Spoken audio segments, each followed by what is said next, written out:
దొంగతనానికి వచ్చి కింద పడిపోయి ఆసుపత్రి పాలయ్యాడు ఓ వ్యక్తి. సికింద్రాబాద్ పరిధిలోని గోపాలపురం పిఎస్ పరిధిలో ఓ ఇంట్లో దొంగతనానికి పాల్పడ్డాడు. ఇంట్లో వాళ్ళు నిద్రలో నుంచి మేలుకొనడంతో పారిపోయేందుకు ప్రయత్నించాడు.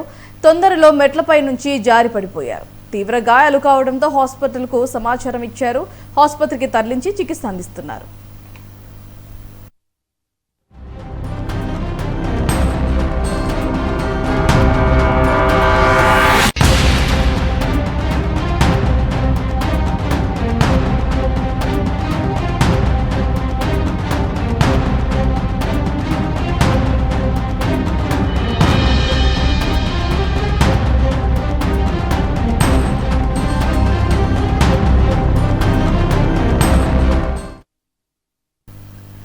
దొంగతనానికి వచ్చి కింద పడిపోయి ఆసుపత్రి పాలయ్యాడు ఓ వ్యక్తి. సికింద్రాబాద్ పరిధిలోని గోపాలపురం పిఎస్ పరిధిలో ఓ ఇంట్లో దొంగతనానికి పాల్పడ్డాడు. ఇంట్లో వాళ్ళు నిద్రలో నుంచి మేలుకొనడంతో పారిపోయేందుకు ప్రయత్నించాడు.